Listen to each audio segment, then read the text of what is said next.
Assalamualaikum warahmatullahi wabarakatuh. Perkenalkan, nama saya Rismaliza, saya dari Prodi Pendidikan Bahasa Indonesia.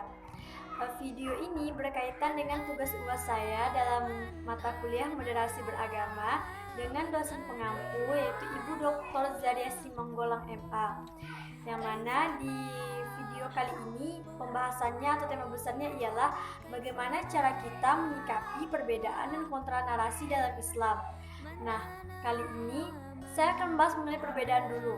Perbedaan itu ialah suatu keniscayaan yang pasti terjadi di muka bumi ini, yang mana perbedaan itu juga merupakan suatu kehendak Allah Subhanahu wa Ta'ala, sehingga manusia tidak dapat terlepas atau menghindari dari yang namanya perbedaan atau keberagaman. Hal ini sesuai dengan dalilnya ada firman Allah dalam Quran surah Al-Hujurat ayat ke-13, yang mana Allah berfirman, yang artinya, "Hai manusia, sesungguhnya kami menciptakan kamu dari seorang laki-laki dan seorang perempuan dan menjadikan kamu berbangsa-bangsa dan bersuku-suku supaya kamu saling kenal mengenal. Sesungguhnya orang yang paling mulia di antara kamu di sisi Allah ialah orang yang paling takwa di antara kamu. Sesungguhnya Allah Maha mengetahui lagi Maha mengenal." Quran surah Al-Hujurat ayat ke-13. Nah, pada ayat di atas, kata yang perlu kita garis bawahi ialah kata saling kenal mengenal. Nah, di mana di sini Allah menganjurkan kita untuk saling mengetahui, untuk saling belajar, untuk saling menghormati perbedaan itu sendiri. Yang mana perbedaan itu sejatinya lahir agar kita tuh saling belajar dan saling memahami. Karena perbedaan, maka dari perbedaanlah kita belajar dan meluaskan ilmu. Itulah alasan mengapa perbedaan itu sering disebut sebagai rahmat. Bayangkan saja jika Allah menciptakan semua makhluk itu sama tanpa ada perbedaan, maka kehidupan ini akan monoton, akan terlihat monoton begitu saja. Dan tentunya perbedaan bukan alasan untuk saling mencaci dan merendahkan satu sama lain. Selain itu, dengan adanya perbedaan, kita akan lebih belajar untuk bersyukur, belajar untuk mengenal, merasakan kebesaran Allah itu. Lewat perbedaan itulah Allah menunjukkan kekuasaannya, sehingga kita akan semakin menjadi bertakwa kepada Allah Subhanahu wa Ta'ala.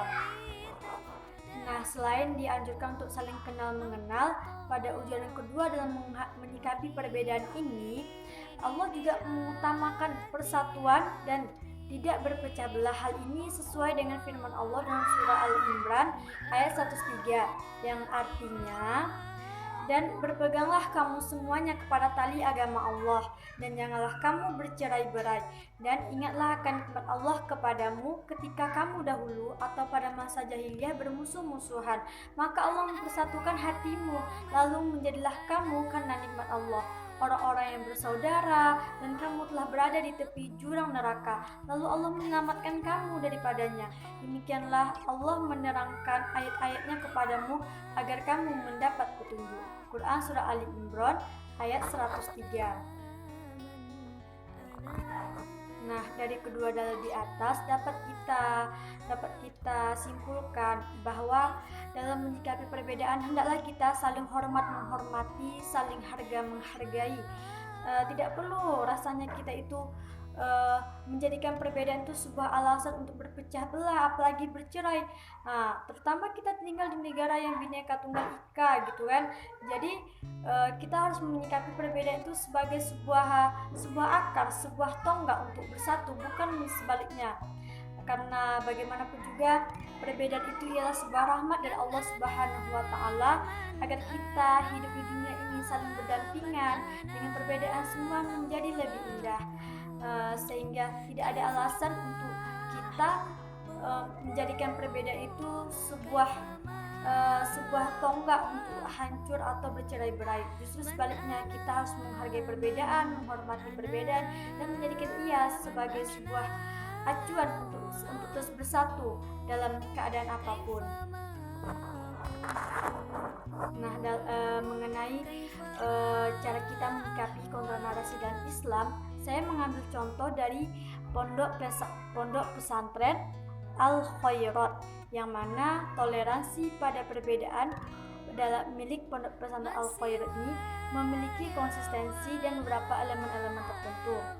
Di antaranya tujuan narasi pada pondok pesantren ini adalah untuk membentuk pemahaman kepada muslim bahwa perbedaan adalah sesuatu yang lumrah dan hal yang biasa dalam lingkungan sosial atau hal yang biasa dalam lingkungan sosial.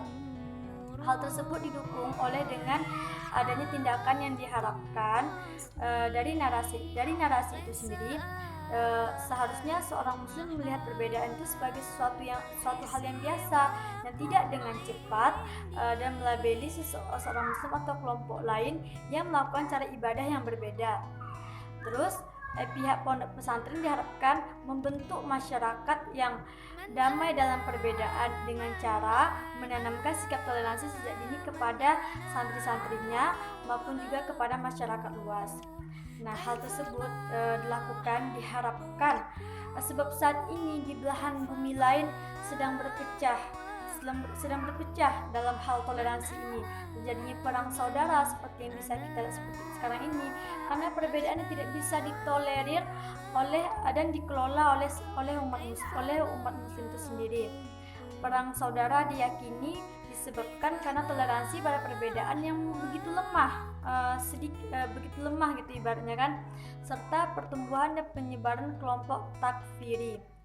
Umat Islam di seluruh dunia khususnya Indonesia dianjurkan untuk bersama-sama melawan gerakan takfiri ini. Indonesia adalah bangsa yang memiliki keberagaman agama, suku, bangsa. Sikap egois suatu kelompok dalam perbedaan akan menimbulkan konflik serta sikap antisosial.